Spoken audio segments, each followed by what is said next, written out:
intervyu olganda, agar bolalardan intervyu olganda nimagadir boshqa millat bolalari erkin va juda boy so'z boyligi bilan fikrini aniq va bemalol emotsiyalarni qo'shib ifoda eta oladi, lekin o'zbek bolalari ya'ni o'zbek bolalarining og'zidan ikkita gapni bir-biriga ulab sug'urib olishing juda ham qiyindir. Bu narsani birinchi eshitganimda nimaga bolalar gapiradi-ku deb o'ylagandim, lekin mikrofon ko'tarib bolajonlardan shu intervyu olgani borganimda haqiqatda shu narsaga o'zim guvoh bo'lganman.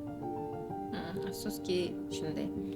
Buni o'zim uchun nima deb tushunaman? Masalan, ikkita katta odam gaplashayotganda boshqa millat vakillari bola kelib savol bersa, suhbatini to'xtatib, bolani savoliga javob beradi, biznikilar esa gapni gapga qo'sh, kattalar gapirganda aralashmaydi, bor o'shaqa.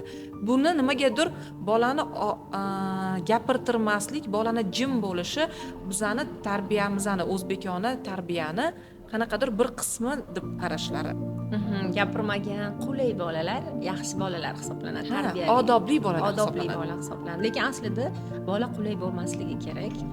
Bola shunaqa gaplarni bo'lish kerak, nimanidir sochish kerak, sindirish kerak, chunki xato qilib tarbiyalanamiz, xato qilib o'rganamiz. Agar hech kim hech qanday xato qilmasa, demak u hech narsa o'rganmabdi.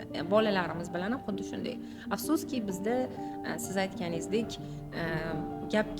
gapni gapga qo'sh, bu bir qismi xolos. Aslida umumiy qaraydigan bo'lsak, qulaylik juda ham muhim hisoblanadi. Ya'ni bolalar qulay bo'lishi kerak.